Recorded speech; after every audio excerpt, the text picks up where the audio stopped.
Magandang gabi sa inyong lahat. It's April 10 and we'd like to welcome all of you and thank you for being with us. Magandang gabi po sa inyo lahat. Nice to see you again. And wala ako ngayon sa studio, Dax Studio. So, of course, nandito na naman tayo kasama si Doc D At si Attorney E, dito sa Usapang Usapang Ed. Ed.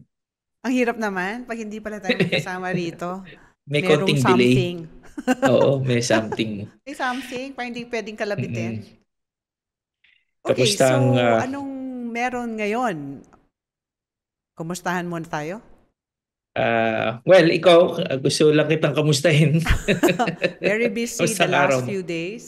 Mm-mm. But today, Thursday, we actually are doing a very big meeting, no, among all PAC program directors and also Mhm. DepEd regional director. So maganda to, no, para pag-usapan yung GASPE for school year 25-26. Yeah, tama, tama. At ngayong araw, anong pag-uusapan natin, Doris? Alam ko, importante rin ito, especially for our educators in basic education. Okay, so tiyempo naman no lumabas very recently sa Facebook ng Department of Education na magkakaroon or nagkakaroon right now no while we speak ng online Mm. consultation tungkol sa Strengthened Senior High School Program. So ang episode natin ngayong gabi ay tungkol sa senior high school. Oh, very timely at syempre very controversial din. Sige. At ang guest natin, I'm very, very sure marami tayong makukuhang updates dahil bukod sa siya ay madalas no, na nakikipag-meeting sa Department of Education, siya ay consultant no, ng PAC sa Senior High School In-Service Training na nag-umpisa as early as 2016 at siya rin ay Vice President for Basic Education ng Ateneo de Davao University. So wag na natin patagalin. Okay, tawagin mo na. We'd like to welcome to the show, Usapang Ed, si Doc Gina Montalan. Good evening. Good evening, Doc D and Attorney Erap. I'm Good Ayan. happy evening. that invited me here sa inyong usapan, Ed. Ayan. Si Doc Gina kasi every time makita mo yan, automatically Usapang Ed. Parang nauubos ang oras Oh, namin, kakausap tungkol sa Ed. mm-mm. Kahit saan mo yan makita, kahit saan mo makasalubong, usapang Ed. Kaya inimbita ka na namin Doc Gina para marinig nilang lahat ng mga usapan natin. But seriously, nice to see you, Dr. Gina. Yes. And of course, you are a very reliable resource person pagdating sa senior high and K to 12, of course. So we invited you to give us insights about what happened in the past and of course future plans and the future of senior high school Senior and high school. K-12. Oo, bati ka naman sa mga baka marami kang fans na ngayon na nanonood din. Yeah. Hi, good evening everyone. Marami pong salamat sa inyo pong pakikinig at panunood po sa programang ito with Doc D and Attorney Erap. Hopefully po sa amin pong pag-uusapan ngayong gabi may maibibigay din kami ding mga insights, no, or information even about sa mga pangyayari ng senior high school natin. Siguro umpisahan natin sa, Mm. well, hindi man exactly sa umpisa, pero Doc Gina, baka ikaw ang pwedeng just to explain to everyone and as a matter of context, ano ba talaga ang senior high school? Okay. Nung sinimulan itong programang ito, klarong-klaro po sa ating lahat that the senior high school, the inclusion of 2 years, no, or the addition of 2 years in the basic education program is for us to keep at par with the other countries, di ba? Kasi yun naman din yung pagka-explain sa atin din noon. And of course, we were also given a promise by the government that when the basic education completers will be able to exit from the senior high school program, meron siyang apat na pwedeng papuntahan. One is employment, kung gusto niyang magtatrabaho muna siya. Pangalawa, kung gusto niyang mag-proceed kaagad sa kolehiyo. Ang pangatlo is kung gusto niya magkaroon ng sarili niyang negosyo, yun yung entrepreneurship na exit, pwede din. At yung pang-apat is kung gusto niyang mag-proceed sa middle level skill development. Meaning say those programs related to TESDA. Yun yung promise ng gobyerno sa atin. So, kung ako yung tatanungin ngayon, ano ba talaga tong senior high school na ito? So, itong programang ito para sa akin is number one, for us to keep at par with the other countries, as they said. And then the Mm. fourth one is, the second one is for, to give a fair exit to all basic education completers. That's just the thing that I would like to focus on, no? Kasi every time we give trainings also to our teachers, yun yung sinasabi natin na kung paano nila dapat ituturo yung mga subjects. Those are the reasons, no? So, kailangan balikan yun siya sa pagtuturo ngayon o pagdidesenyo ng pagtuturo ngayon ng mga subjects. So, for me, yun yung intention ng senior high school natin na programa. Okay, ako muna magtatanong, Attorney Estrada. Magpipick up ako dun sa dalawang sagot niya. Dun sa, Mm-mm. did you say fair exit?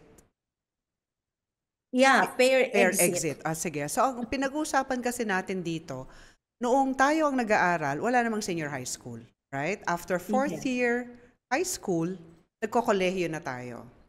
So, nung idinagdag ang senior high school, the idea is, bibigyan natin ng mas malaking pagkakataon, no? Mas magandang pagkakataon ang lahat ng basic education graduates para sila ay maging ready for higher ed, college or university. Pwede na silang magkatrabaho, pwede silang mag-umpisa ng negosyo, at meron din tayong middle level skills development. Kaya nga, at that time, iniisip natin, pag nag-graduate ka ng senior high school, meron kang NC1 or NC2. So, in other words, kasi yung para maging at par with the rest of the world, may mga iba na hindi masyadong natutuwa sa ganyang klaseng argument. Pero dun sa pinapalakas natin, no, yung basic ed, para ang isang bata, pagka-graduate niya ng senior high school, handa siya mag-college, pwede siyang Yes. makahanap ng trabaho, kasi nga merong middle level skills development, may NC siya, at pwede siyang magkaroon ng negosyo. So yun ang promise, no? Lagi nating sinasabi, the promise of senior high school.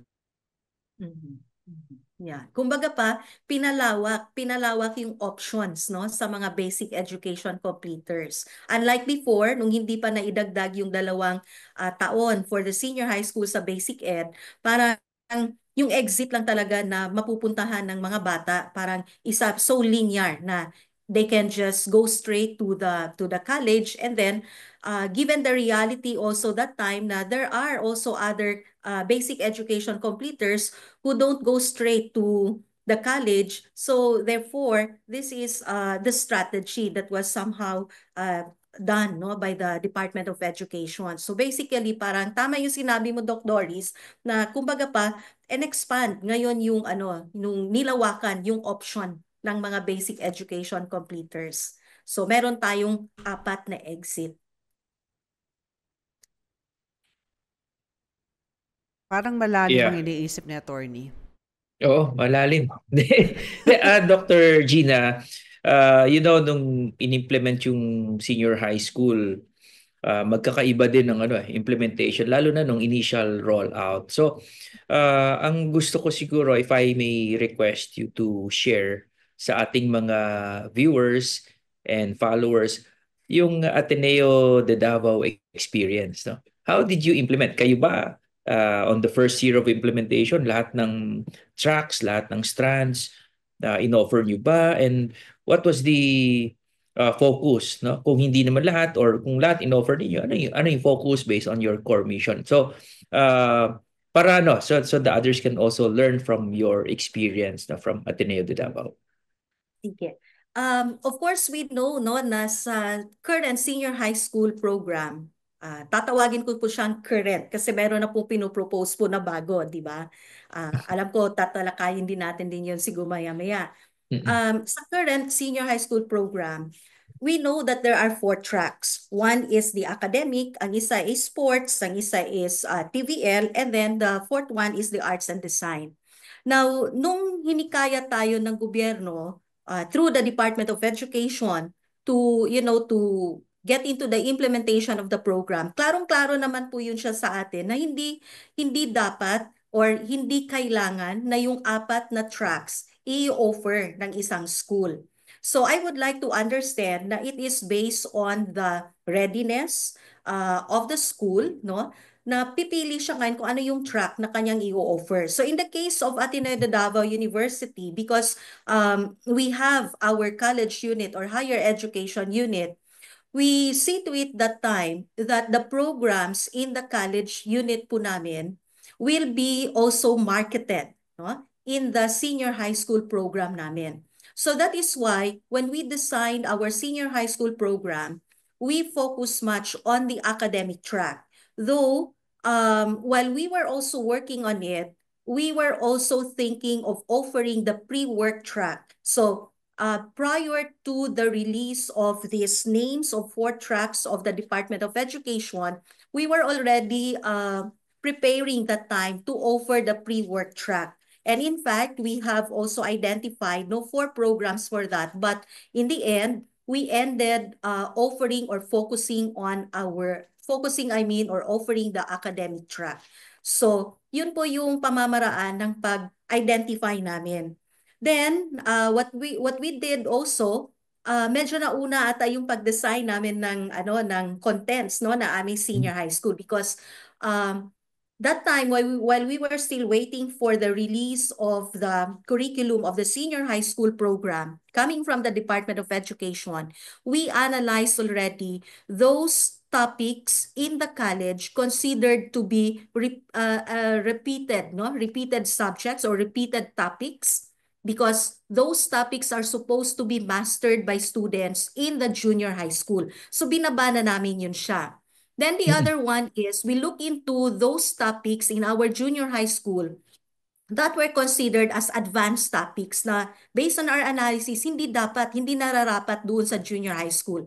So then in that case, the way we designed our curriculum that time, those topics considered as advanced po, Attorney Erap, na nasa junior high school, we push it up, no, to the senior high school curriculum namin. And those topics in the college considered as repeated topics of the junior high school that are now in the college, binaba namin siya. So that is how we set things, no, in our senior high school curriculum.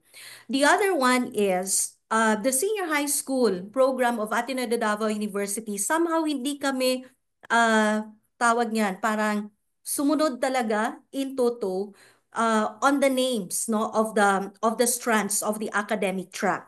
Kasi 'di ba, sa academic track, we have the UM strands, we have the STEM, then we have the ABM, and then we also have the for the STEM, by the way, yun yung hindi namin gaano sinunod, because what we did, hinati namin siya sa dalawa. We identified there our pre-science, the pre-life science programs.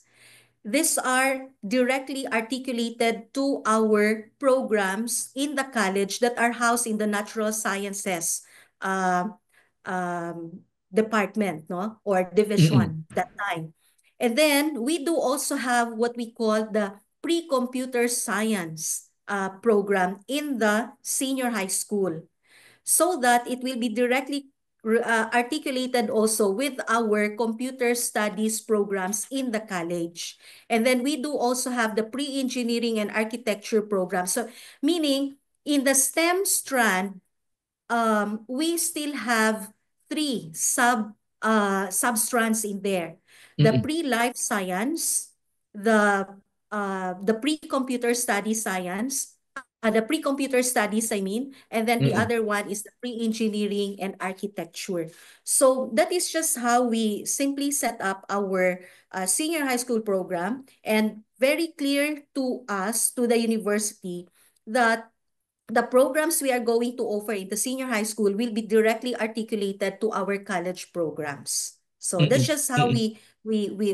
that's what we did. So in short po, Attorney Erap, nag-focus lang po kami sa academic track. Pero Yeah. alam natin na may mga schools na yung lahat ng tracks in-offer. May academic track siya, Mm-mm. pero iilan lang din yung strand, no? Sa 4 na strand, isa siguro or 2 lang na strand yung kanyang kinuha. Then, Mm-mm. meron din lang technical, vocational, livelihood track, so on and so forth. But I would like to understand that, Mm-mm. of course, these schools, when they choose no, to offer these tracks, klarong-klaro yun sa kanila na meron silang enough na facilities, enough na faculty resource, no? At saka, based on the application of the renewal no ng permit to operate of the senior high school natin across the country, Mm-mm. isa-isa naman din po yung tinitignan ng Department of Education. So yun Mm-mm. po yung tingin ko po, Attorney Era. Sa Mm-mm. amin, sa Ateneo, ganun po yung pagkagawa namin. Okay. Follow up lang ako, Doris. I have a follow-up question. So, Dr. Gina, yung bang observation na, despite the different tracks in senior high, ang mga parents at mga estudyante ay ang inclination pa rin is yung college, no? Going to college. So, totoo ba yun na kaya ang naging default ano rin after a while, halos lahat din ng senior high ang in-offer ay academic track din. Kasi yun din ang hinahanap ng parents at yung mga hindi nag-focus sa academic track, parang they found na mas marami pa rin talaga yung nag-enroll. Is that really the case? Yeah, I Mm-mm. would like to answer that, Attorney Era, Mm-mm. based on the findings din namin nung research na ginawa namin, no? Mm-mm. Nakita namin dun, at saka even sa data na nilabas ng Department of Education when they also had first, no, the document on the proposed strengthened senior high school program. Mm-mm. So, nakita po doon na more than 50% actually of the graduates, no, I don't have the exact figure, but I Mm-mm. would like to be tawag yan, to be certain on that.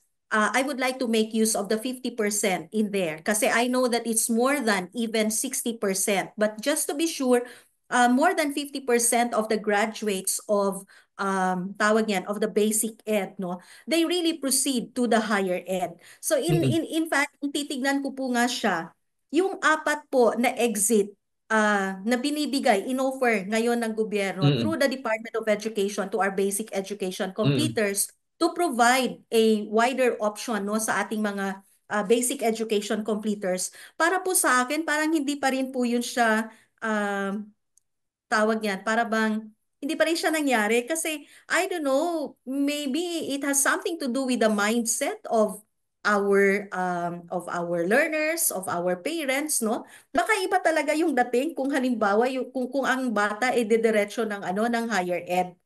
So, mas marami pa rin po ang nag-i-enroll sa higher education, no? Nag-i-exit. In fact, when I was still in the college, napansin po namin, no? Marami po kahit nanggaling sa technical Mm. vocational Mm. na Mm. track, nag-i-enroll pa rin po ng higher ed. Kaya nga po, 'di ba, sa first year ng implementation, ng new curriculum or the revised curriculum ng tertiary education as an impact of the K to 12 program implementation. That was, I think, 2018. Kasi di ba, 2 years. Mm-mm. 2016, 17, 17, 18, yun yung First year. first batch of the First senior batch. high school. So Mm. these were the years na walang enrollee sa tertiary level. So pagka 2018, that's the first batch of the senior high school na umakyat ngayon doon sa college. And given that, I can still remember very well that it became an issue that time na ano ba yung gagawin ngayon sa mga estudyante or mga basic education completers na mag-i-exit ngayon doon sa higher ed kahit na yung kanilang track or strand no na kinuha sa senior high school not not directly articulated or aligned with the programs that they are applying for, no, in the college. So, ang sabi ngayon, ang resolution that time we had, I cannot just recall the exact CMO of that, but the one that was followed by the tertiary institutions was that all basic education completers, because of the promise of the government through the Department of Education na meron siyang kakapuntahan na 4 na exit, hindi po pwede na ang tertiary education institution will say no to a basic education completer na magti-take ng entrance exam. So, bibigyan pa rin siya ng entrance exam. Hindi siya But i-deny yeah, ang entrance exam. but However, yeah. however, it will now be dependent to the institutional admission policy of the tertiary education institution kung ano ngayon yung gagawin niya, no? Kung tatanggapin niya ba yung estudyante na pumasa sa entrance exam na yung kanyang track or strand sa senior high school eh hindi directly aligned dun sa programang ina-applyan niya. Gusto niya pasukin ngayon dun sa college. Kaya dun pa lang, Attorney Erap, gusto kong i-point out na 'di ba ang isang promise din sa atin din that time was that yung mga estudyante, pag kukuha sila ngayon ng senior high school program, tawag niyan, if they exit to the higher education, wala nang bridging programs. Tama po ba? I don't know if you can recall that. Wala na daw bridging programs. Pero ang nangyari, because of that, merong TechVoc student, graduate ng senior high school na pumasok ngayon halimbawa ng accountancy. So, syempre, yung kanya, because of the applied subjects and the specialized subjects na predetermined subjects ngayon doon, eh hindi siya ngayon gaanong prepared to proceed to the accountancy program. So, in the end, lumabas pa rin po, marami pa rin pong bridging programs pa rin or bridging courses pa rin yung naibigay ng tertiary institutions. So, yun po siya. I'd like to comment on the answer of Doc Gina, because I think there are some parts there that I think we need clarification about. For example, yung senior high school, even if there are 4 exits, yung core curriculum na 15 subjects na required ang lahat ng bata na i-take is anchored on college readiness. In other words, kahit TVL ka, kahit sports and arts and design ka, yung 15 subjects mo na sa core ng senior high in the current curriculum prepares you for college. One of 4 exits, but it actually prepares everyone for college. In fact, yan nga ang dating sinasabi ng mga TVET track. Bakit yung core namin prepares us for college? When in fact, TVET nga kami, we want to exit and look for work, earn our NCs. But that was the design. Lahat ng bata, kapag tinake mo ang 15 subjects na yan na core, prepares you for higher ed. But having said that, syempre, intended yan. Intended, sa papel, it prepares you. How it is implemented is another story. Kaya sa akin, yung bridge will really happen. Because it's possible, it is under-delivered in the previous institution, kaya ibibridge siya nung next na institution. And the fact also remains na, tingnan yung ginawa natin ay Davao, kahit STEM siya, meron pa rin 3 parang strands in effect within STEM. Merong pre-life science, merong pre-comsci, diba? Kasi talagang merong mas specific na requirement or subjects or competencies for say engineering, different from life science. So meron talagang ganong complexity, Kaya yung pag sinasabi na bakit nagbi-bridge, sa tingin ko as a matter of fact, kahit bago pa nag-K-12, palagi namang nagbi-bridge yung mga bata, baka hindi lang siya tinatawag na bridge. For example, nag-take ka ng admission test, nakita nila ay hindi magandang result mo sa English.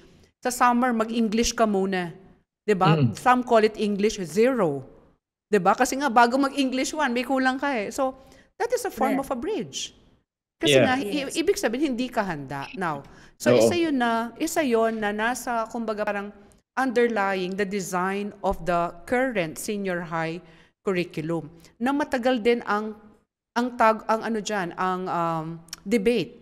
Tama ba na lahat ng estudyante natin sa senior high school college ready? Okay, so ngayon, yung Correct. bagong curriculum may sagot diyan. It is leaning towards another another way of looking at things so that it actually reduced the core. Now, nung Monday, galing ako sa St. Mary's School, Boys Town. Lahat Mm-mm. ng estudyante dito, TechVoc. TechVoc. Kasi nga Mm-mm. kung ikaw ay galing sa pamilya na ang objective ay makapagtrabaho ka kaagad, ang kukunin mo ay senior high TVL. But 50%, according to the principal, 50% of their students actually go to college. At qualified sila kasi nga yung senior high core mo prepares you for college.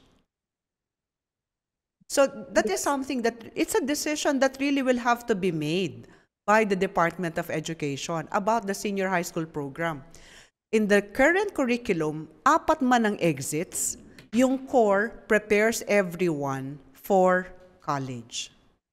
Now, ang isang kanina pa sinasabi ni Doc Gina ay, yung programs namin sa senior high articulated sa aming college. In other words, parang yung magpo-progress siya, no? Papunta dun sa college course which is directly related, correct, to that senior high school strand. But that is not true for all schools. Kaya nga kapag sinasabi ng mga marami, no, even in surveys, na failure ang senior high school, parang in fairness to DepEd. Hindi DepEd ang the only agency responsible for senior high school.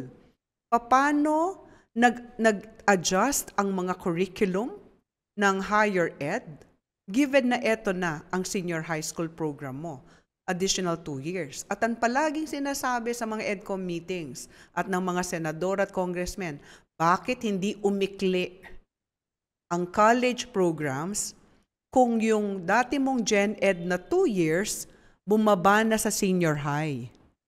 Bakit hindi umikli ang mga degree programs? Isang criticism yan Correct. sa programa. Yeah. Ako meron akong tanong, Doc Gina and Doris. Kasi if I recall correctly, Dr. Gina, di ba originally, ang design ng senior high is kung ano yung kinuha mo na, kung nag-academic track ka, so you're college bound, kung ano yung track na kinuha mo, dapat yun ang course na pupuntahan mo sa college. So, kaya lang, so there should be compulsion, di ba? So, there should be discipline there. Hindi pwedeng yung kinuha mo na track, tapos pagdating mo ng college, iba yung kukunin mo, and you expect everything to adjust, no? So, bridging, etc. So, ano ba yun? Is that also a factor na kung bakit siguro parang hindi masyadong sineryoso din yung pagpili ng track and strands? Kasi anyway, pag nag-college ka, kahit ano pa rin course kunin mo regardless of the track, for example, yun pa rin naman. Kasi at some point, natatandaan ko yun na parang inopen na lang nila na regardless of your track, college bound ka pa rin. What can you say about that, Dr. Gina? Yeah.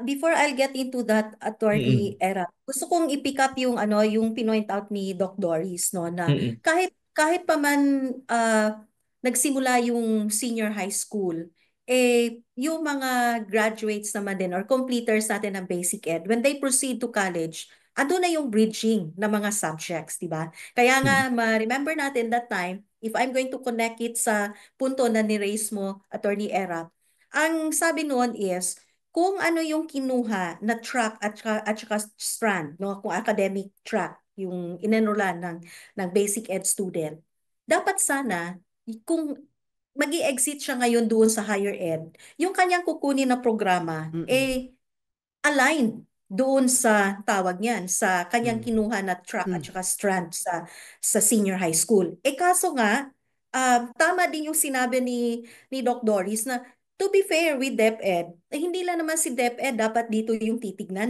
no? Merong So mga it's ibang SHED. na dapat na tignan. Yeah. Like for example, SHED, right? Oo. Yeah. So, in that case, that time we were actually, we were waiting na, of course, Chad would say na, okay, i-reinforce ito. Pero ito din yung sinabi din na, no, because of that promise of the government through the Department of Education that any basic education completer, makaka-exit siya sa 4 na exits kung saan man siya pupunta.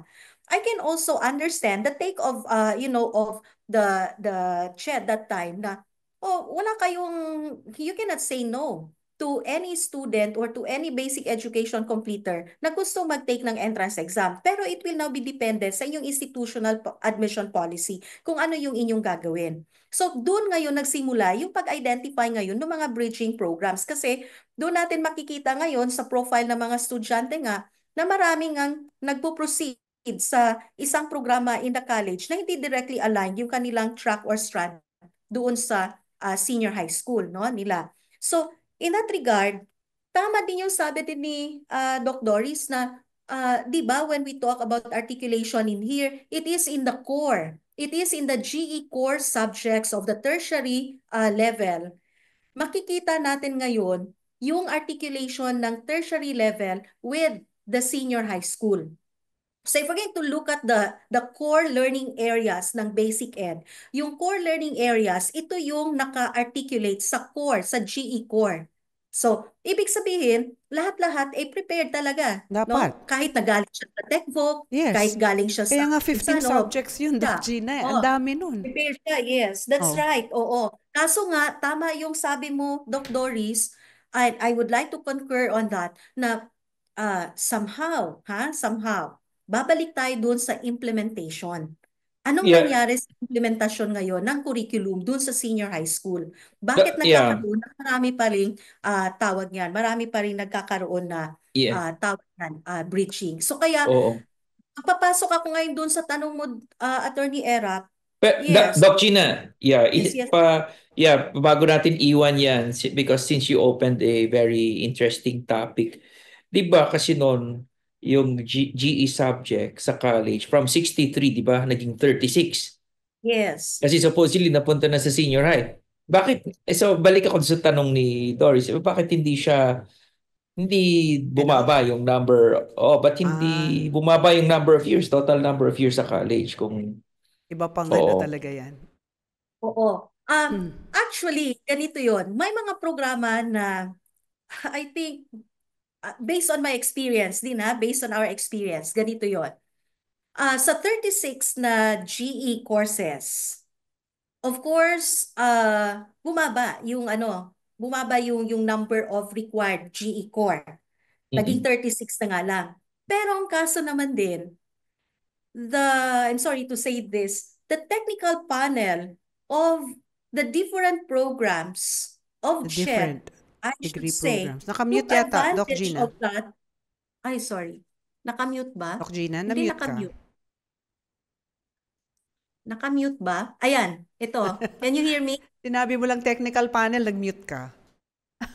Ganun ba? Okay. Sorry po. Okay. So, can I proceed? Yes. Yes. Oo. Ganito yon. I'm sorry to say na this is my take on that, Attorney Erap. Naging 36 units nga yung GE. Pero sa napansin naman din po namin when I was still the academic vice president of Ateneo de Davao. So I was really focusing my attention on the college operation namin that time, no? We noticed that the technical panel of the different programs of CHED, okay, that are offered in the tertiary institutions, they took advantage also of that to put in more professional courses.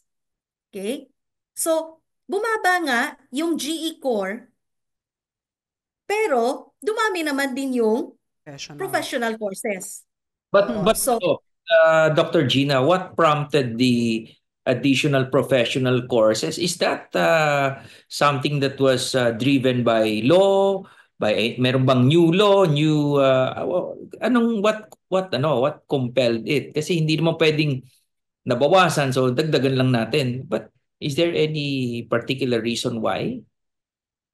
I'm not particular of it, Attorney Era, pero sa pagkakaalam ko is that, di ba, tawag yan, the technical panel can suggest the recommended subjects, topics to be taught. Because remember, in the higher ed, we have the academic freedom, tama? So it's the institution that defines kung ano yung ituturo, ano yung subjects na ituturo. But you know, we go back again to the mindset of our academic administrators. The moment they saw the sample curriculum at the end part of the the PSG of a program, they always think that these are the subjects that will be offered, no, in their program. That's why in our case sa Ateneo de Davao po, klarong-klaro yun siya sa amin na yung engineering program namin prior to the implementation of the senior high school, no, and prior to the implementation of the CMO 20 series 2013, that's the new GE, from 6354 to 36. 5 years po yung engineering program namin. Ngayon, naging 4 years na siya. Nabawasan ng 1 year.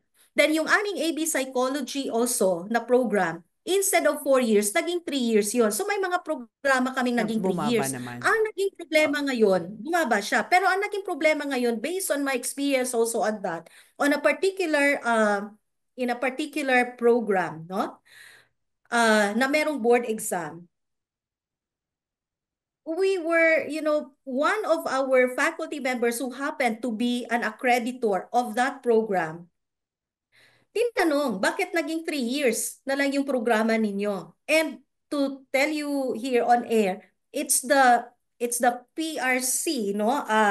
Tawag yan, calling the attention of that member, no, ng faculty member namin. So sabi ko ngayon, well, if that is the case, let that concern be lodged to the Commission on Higher Education and let the Commission on Higher Education call our attention because at the end, nag-submit kami ng aming curriculum and that was also, tawag niya, that was approved, no? So wala naman din sinasabi din doon na hindi sila makakapag-board exam. Kaso natakot ngayon yung iba mga estudyante na baka hindi daw sila maka-take ng board exam. Dahil sabi ko, hindi yan siya mangyayari kasi it was approved, okay? So again, I would like to go back to, I don't know if it's on the readiness, no, of the tawag yan.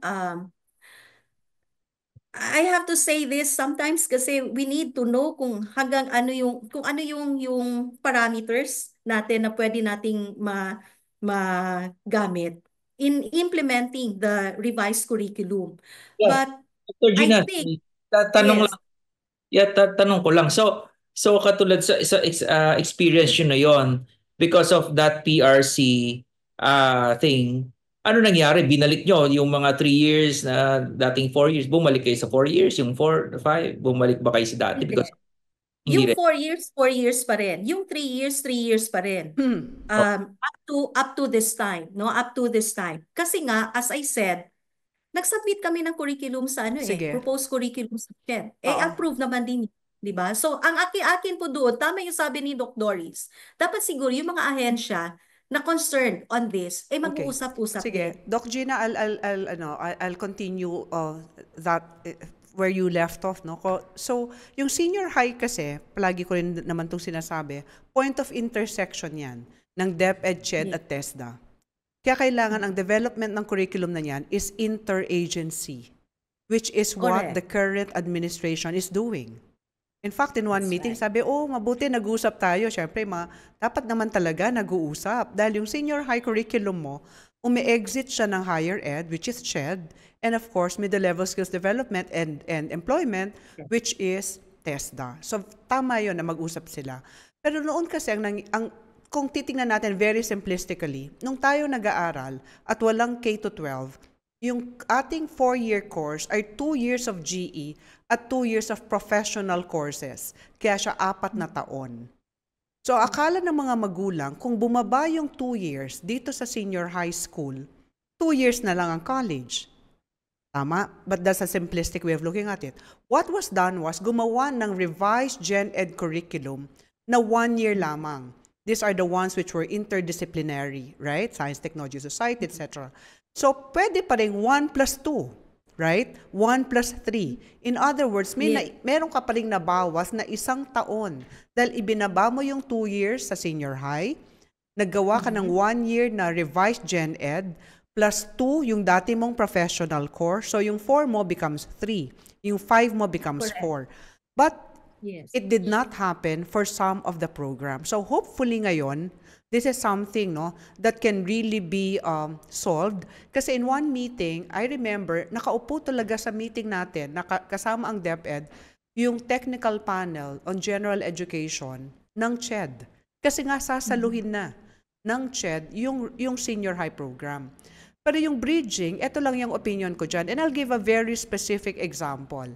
Ang isang bata na STEM, pinakuha mo yung 15 core subjects sa kanya, which is everyone takes that. ABM will take 15 subjects.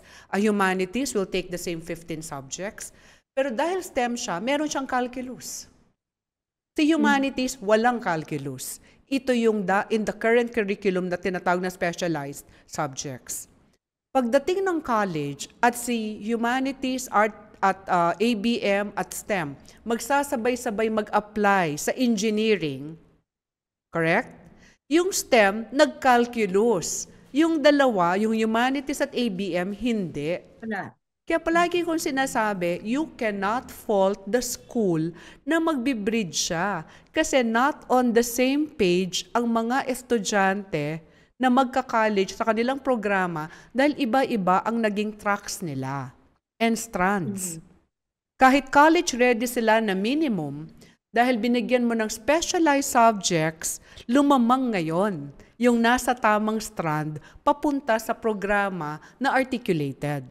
Kaya yung sinasabi ni Erap kanina, importante yun but unimplemented yun. The discipline within which a STEM student will actually enroll in a STEM program. Diba? The discipline of a humanities student enrolling in a humanities program. Kasi kapag hindi yun ang nangyari, talagang may kulang siya dahil nakuha ng isang STEM student sa specialized subject niya ang hindi nakuha ni ABM at ni humanities. Siyempre, dagdag mo pa dyan yung TechVoc. Mas lalong walang specialized subjects yan, which were all academic, diba? For the academic strands. Kaya talagang may bridge yan.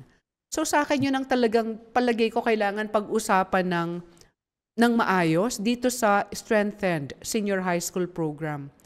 Na at the back of our minds are really the exits and how to make it very efficient for a student moving into college or going for work.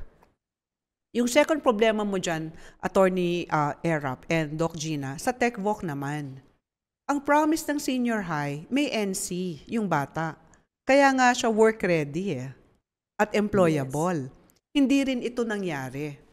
Kasi pag kinausap mo naman yung mga, for example, again, yung example natin sa St. Mary's School, Boys Town, kung yung curriculum ng DepEd ang gagamitin mo sa number of hours for work immersion, kulang siya sa industry requirement para makapag-award sila ng NC. Isa rin yan sa inaayos ng current curriculum. So magkaibang problema ng academic strand at TechVoc strand, pero parehong may problema sa senior high school. Correct.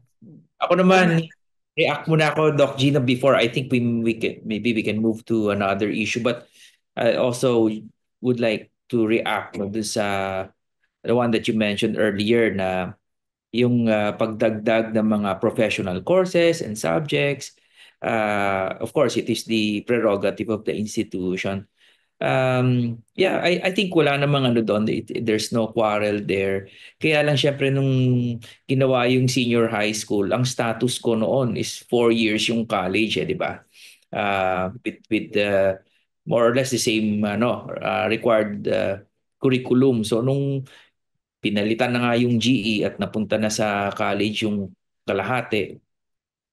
So hindi in-expect yun na ibig sabihin, of course you can add, no? But there should be a reason why we need to add. Hindi yung just because we can, we will add. So yun na yung sinasabi na hindi aligned yung mga agencies, no? Isa pa yun, nabanggit mo nga ng PRC. So they also require. So I think dapat if we're looking at an education reform, major education reform, and we believe in that, dapat mag-adjust yung all other agencies should align to the objective or purpose and goal of that reform. So it's not naman to argue and blame, no? But I think we really need to look into these areas so that we can improve them, no? Kasi otherwise pagka gano'n ng pag nagkakaroon ng maraming issues on implementation, ang default is magpasa na naman ng bagong batas, which ako personally I don't think this will be resolved by another law or going back to the 10-year program, kasi ang problem talaga ay implementation, not necessarily. Maganda sana yung maganda yung programa, maganda rin yung senior high, but I think yung mga ito na pag-uusapan natin ngayon lumalabas, these are implementation problems. So, Yes. wait, Doc D, ano bang next natin na issue dito sa pa rin dito? But we're Okay. still on Sige. Sa senior high school, no? So siguro ngayon, so yung pinag-usapan natin are the problems we see in the current curriculum, no? But si Doc Gina kasi has been attending the different workshops, no, of DepEd. Now that they plan to revise, no, the senior high school curriculum. In fact, lumabas na nga, no, sa DepEd Facebook na it's a public consultation on the strengthened senior high school program. Ano ba ang objective nito, basically, Doc Gina?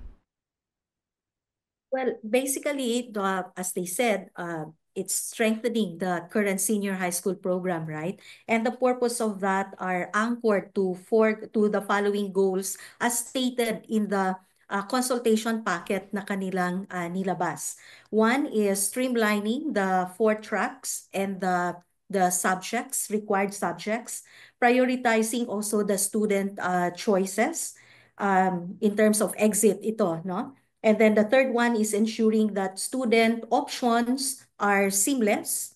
And then the fourth one is making the learners employable. Kung ako po yung titingin po dito, the way things are being restructured in terms of the curriculum, no? Medyo may leaning po siya doon sa among the 4 exits of the senior high school program. Di ba klaro po sa atin na ang isang exit doon is for employment. So ngayon, parang ito yung binibigyan ngayon ng diin na lahat ng senior high school basic or the basic education completers magkakaroon talaga ng malaking tsansa na maging employable after senior high school. Yun yung basic isa na nakita ko. But the other one is based on the review of the curriculum that was done by the Department of Education, as they mentioned in one of the documents that they circulated, no, that they released publicly. Yung curriculum ng senior high school is congested. So kaya isang response nila doon is to decongest the curriculum. And that is most likely the reason why the 15 core subjects ngayon are being streamlined to 5. And then the applied and the specialized subjects, the applied and the specialized required subjects are also streamlined now and updated into clusters of electives. So kumbaga pa, kung sa current curriculum ngayon, meron tayong 3 clusters of 3 sets of courses or subjects, I mean, yun yung core, applied, at saka specialized. Ngayon, 2 na lang na set. Core subjects, and the other one is the set of electives.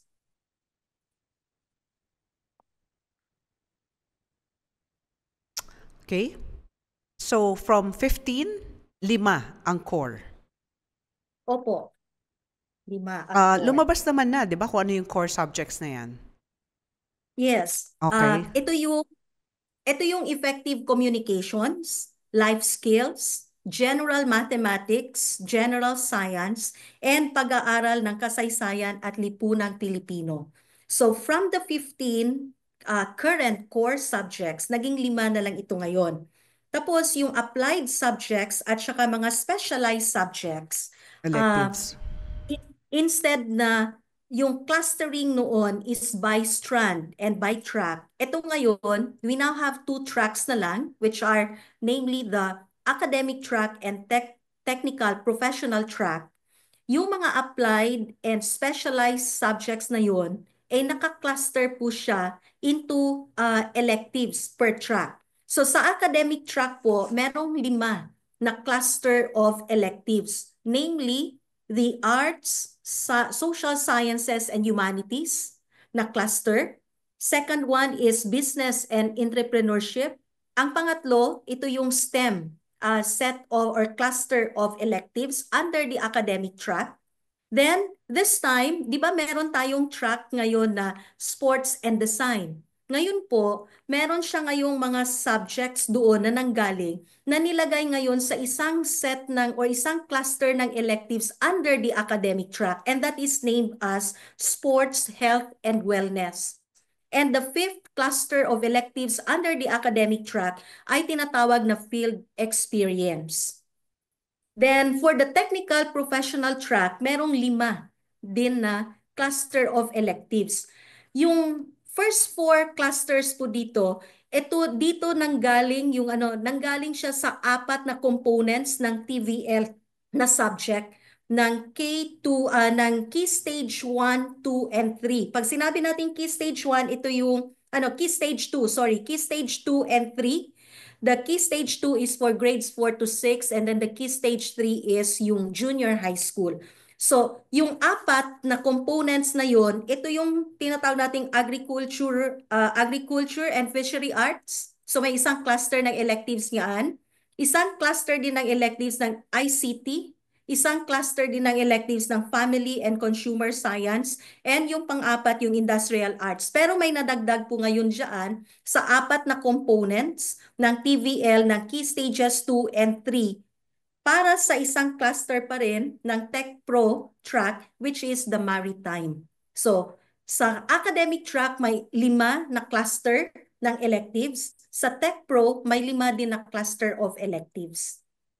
Siguro natin, no, kasi baka hindi nahuli lahat 'yon, no, ng ating mga viewers, no. Nasa naman 'to, nasa website at Facebook ng DepEd. Kung gusto ninyong makita, no, yung pangkabuuan.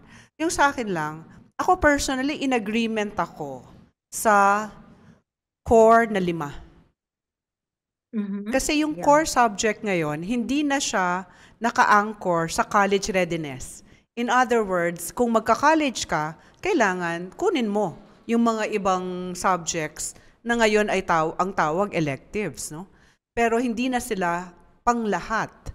Kasi yung Tech Pro mo na estudyante, eto lang yung subjects na kailangan niya, and then mag-proceed na siya sa mga subjects na kailangan niya to earn his or her certifications.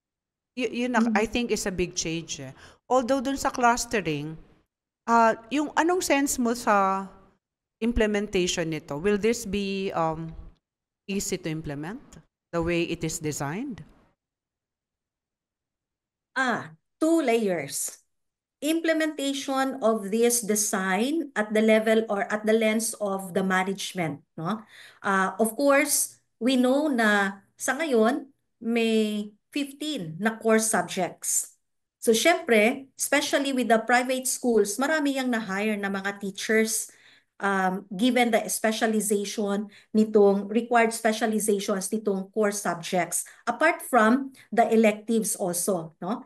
So ngayon, pag binawasan mo yan siya or ni-streamline mo yan siya ngayon ng 5, in fact, kung titignan natin dito, may mga subjects din na medyo wala na dito, no? For example, yung Introduction to Philosophy of the Human Person. Dati, sa ngayon, core yan siya. So ngayon, tawag yan, ino-offer na siya as one of the electives ng academic track. So, number 1, kung sa implementation yung titignan natin, definitely may malaking revamp na mangyayari nito ngayon sa struktura ng academic, no? Academic structure, I mean, of the senior high school institution. It will have a great effect also on the number of administrators that they currently have, the number of teachers also. Pero kung titingnan naman din po natin, because the school can still offer other electives based also on the specializations of the teachers, pwede naman din po masasabi natin na yung mga teachers sa ngayon, hindi naman din siya din gaanong, hindi sila mawawala ng trabaho, no? Pero yun lang, kailangan lang ngayon magre-realign ng kanilang um, teaching loads. So kung dati, they used to teach this particular subject na sa ngayon, wala na, or na-integrate siya sa isang mainstream na subject, then ang mangyayari ngayon, definitely, magre-realign talaga siya. Magre-retraining, magre-retool, no? So, yun yung mangyayari. So, yun yung isang implementation doon na implication. Yung isa naman din po na tinitignan ko dito, Doc Doris, napag-usapan natin kanina yung readiness ng mga estudyante sa pag-proceed, no, ng tawag niya ng sa college. Kung titignan ko po yung yung dating curriculum or yung current natin na curriculum ngayon, I don't know if you will agree with me. Ang bias niya is really yung exit. Ang exit niya is parang ang bias is nasa higher ed. Ngayon naman din, kung titingnan din natin yung bias din nito, habang inistudihan ko yung sample na program of studies nila dito, yung core kasi na 5, Doc Doris, required talaga yon, no, sa mga estudyante. Yung electives ngayon, pipili yung mga estudyante sa electives. So, yung isang nakita ko ngayon dito na na sample nila, meron siyang 2 versions, no? Say for example, a student would like to, ang kanyang gusto niya ngayon na exit accounting na program sa college. So, means say academic track yung kanyang i-enrollan. So, kukunin niya ngayon yung 5 na core subjects. Pero pagdating sa electives, siya yung mamimili kung ano yung elective subjects na kukunin niya. So, syempre, yung kukunin niya, yung electives na related doon or makakapag-prepare sa kanya doon sa pag-exit niya sa accountancy na program. Kaso, sa isang version naman din, kung sa first version, meron siyang 5 electives na nanggaling doon sa accountancy, related sa accountancy.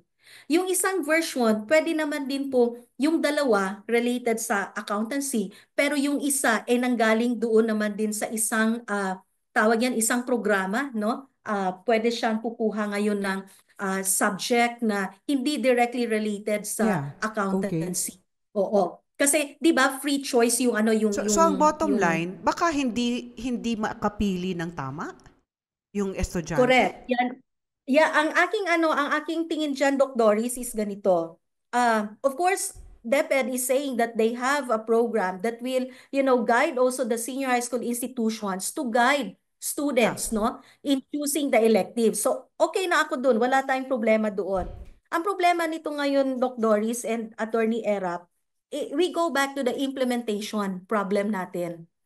Ang tanong is, ang dito is, yes, we have this vast number of offerings of the electives, pero itong electives na ito, mau-offer lang ito siya ngayon ng school kung meron siyang kapasidad na mag-offer nitong electives na ito. So paano ngayon yung mga small schools na halimbawa walang enough na resources? So lahat ng ito ngayon ng mga estudyante, pag-aakyat ito ngayon ng college, dito nga sa current curriculum natin na meron tayong pre-determined na mga subjects, no? Aligned sana doon, sabi ni Attorney Erap, discipline-based sana yung pagka-identify nun, yung predetermined subjects. Dito ngayon, wala nang predetermined subjects. Meron kang predetermined choices. Pero yung mag-choose ngayon yan, yung estudyante. And then, paano na lang kung halimbawa, yung mga small schools, they don't have all these preparations to offer these necessary subjects, no, na nasa electives. E di mangyayari ngayon, parang na-anticipate ko, in one batch ng tertiary level, magkakaiba yung preparation ng mga estudyante. No, may iba na nakakuha ng subject on let me have here a sample, ha. Halimbawa dito sa business and entrepreneurship na electives. Merong estudyante na makakakuha or nakakuha ng basic accounting. Pero meron ding posibleng estudyante na aakyat ngayon sa accountancy program sa college na hindi kumuha ng basic accounting kasi hindi niya yun choice. Mm. So, ito yung aking nakikita ngayon na implementation-wise, medyo ang malaking problema nito ngayon is yung exit ng mga bata. So yung sasalo ngayon sa kanila. Like for example, the higher ed. So we just have to go back to the reality that sa ngayon nga na merong predetermined subjects, nagkakaproblema pa rin nga po tayo, sinasabi ng tertiary institutions, they're not that really prepared for college, no? So, ngayon, with these choices, nasabi, kasi po pwede ding kukuha din siya din ng halimbawa, ang aking leaning is accountancy. Pwede akong kukuha ng basic accounting. Pwede akong kukuha ng introduction to organization and management as one of the choices ng electives under the business and entrepreneurship. Pero pwede din akong kukuha din ng isang elective na nanggaling sa arts, social sciences, and humanities. Say for example, I want to get their citizenship and civic engagement. Kasi nakalagay po din doon sa kanyang consultation packet, it will always be the choice of the student, no? Yung susundin. It's not the school that will insist kung ano yung kukunin ng estudyante. Sige, one Pero last of course, question, Doc Gina. Okay, yes, yes. because basically, kuha natin, no, how crucial the student's choice of electives would be, no, in order for her to be ready for the exit.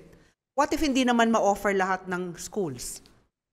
Ang isang school, hindi niya kayang i-offer lahat itong lang mga electives na to. Correct. Edi walang ganung elective ang eskwelahan na yon, tama? Oo, wala. So kaya ibig sabihin to me, implementation wise doctoris, hindi equal yung opportunity na preparation yung maibibigay ngayon ng mga estudyante kasi it will be highly dependent on the preparation of the school, the preparedness of the school. Okay. So, Wow. oo. So if you're asking me on the implementation in here, to me, structure-wise, curriculum structure-wise, maganda siya. Wala siya problema. Pero kung titignan mo nga yung implementation, dun siya dapat, tawag niyan, dapat meron sa first year or kung ipapilot test nga ba ito, di ba, for next school year, baka dun siya ngayon titignan yung implementation. Kasi nasa implementation talaga yung problema natin ever since. Ako ang worry ko diyan, Dr. Gina, is the labor implication eh. Yung magkakaroon ng displaced teachers. Again, I think that was a big problem before, no? During the initial implementation of senior high. Sa college ang nagkaroon ng displacement, di ba? Yung mga nagtuturo ng GE na nawala na. So sila yung nawalan ng trabaho and yun, di ba? Faced yun, di ba? During Correct. spread over parang 5 enrollment years, no? So ito ba, do you think this would be something similar? And would that be worth the impact on labor? Kasi syempre kung sa DepEd yun, walang ganong impact, di ba, on labor kasi naman sila publicly funded yung mga schools nila. Sa atin, paano yun? They're employed, so yung iba doon, baka they'll have to, pay separation pay, di ba? So, Yes. what do you think? How big is the scale of the problem, no? In terms of displacement under the plan to change the senior high curriculum? Kung ikukumpara ko siya, Attorney Erap, nung time na tawag niyan, nagkaroon na inimplement yung senior high school, di ba yung displacement concern that time was really focused on the college level. Tama po ba? Oo. So ngayon, that time, parang wala din gaanong problema din na nakita noon kahit na yun nga yung problema. Kasi yung mga subjects na i-offer sa senior high school, may ituturo naman din ng mga taga-college. So ang nangyari lang noon is meron talagang lateral transfer na nangyari, no, mga ganyan. Dito ngayon, kung ako yung tatanungin mo ngayon, Attorney Erap, ang sitwasyon ngayon is, bago nagkaroon ng ganitong streamlining of the core courses, no? Itong 15 core courses and even itong pag-streamline din ng applied and specialized subjects. We we have to accept the fact that the private schools have already hired specific faculty members to teach these required courses or these required subjects. Then now, na in-streamline ito siya ngayon,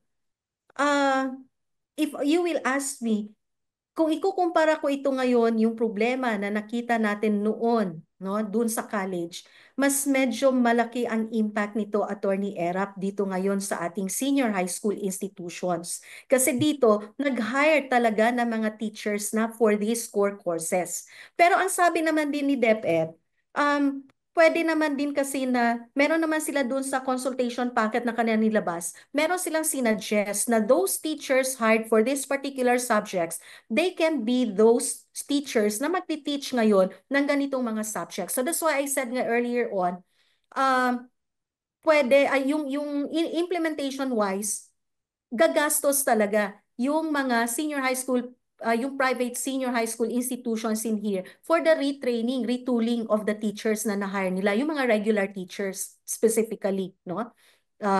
Yun.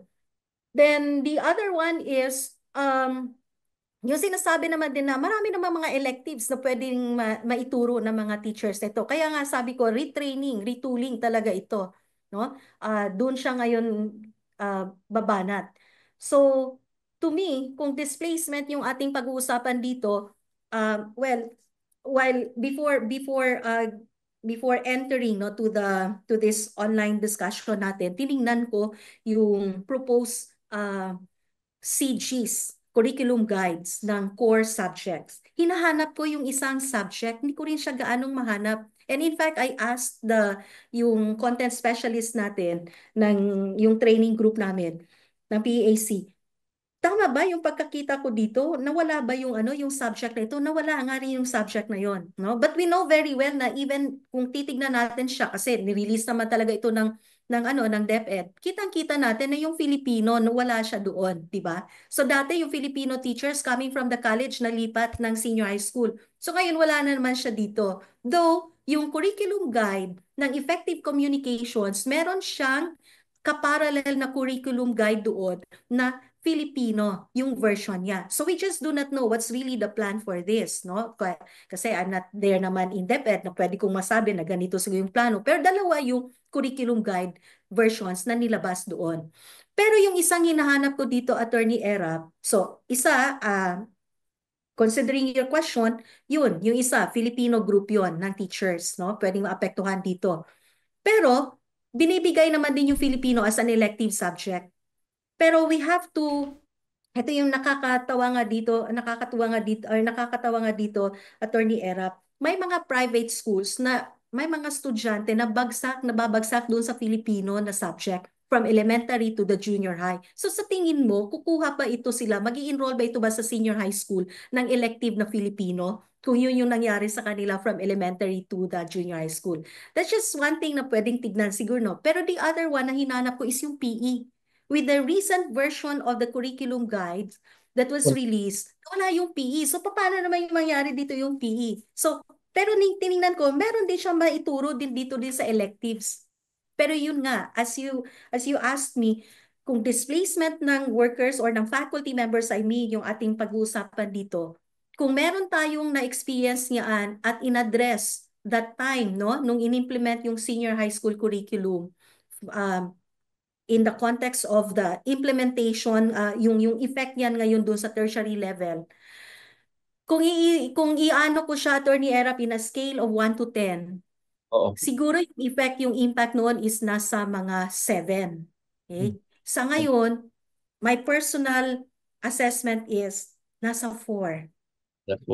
So kaya malaking, pero hindi ko naman din sinasabi na walang pwedeng magawa dito yung mga private senior high school institutions. Meron tayong magawa para i-address ito para walang madi-displace na mga teachers. Pero what I'm saying is that malaki yung kanyang i-aalat no, na time at saka tawag niyan resources to help these teachers na ma-retool. Kaya dapat lang din at nararapat lang din na siguro magkakaroon tayo ng mahabang panahon or enough na panahon na transition for this, no, to prepare the private schools basically. Oo. And you think this is necessary, considering the benefits naman that will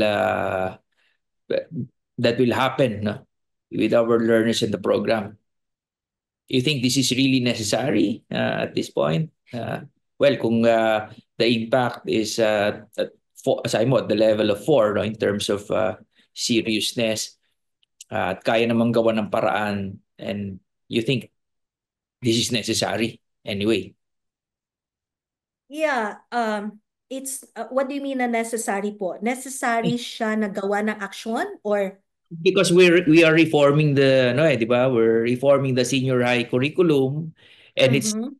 better, no? So merong konting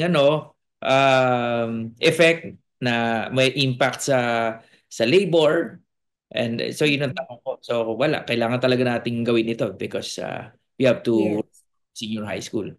Oo, wala tayong kumbaga pa, ito na yung struktura, ito yung binigay na curriculum structure. So, for us to remain, no, or to retain our faculty members, especially the regular ones, we have to it's necessary for us to get into mechanism to address the impact of this streamlined na curriculum natin, no? Or streamlined subjects. So yung curriculum structure, I mean. So necessary po yun siya.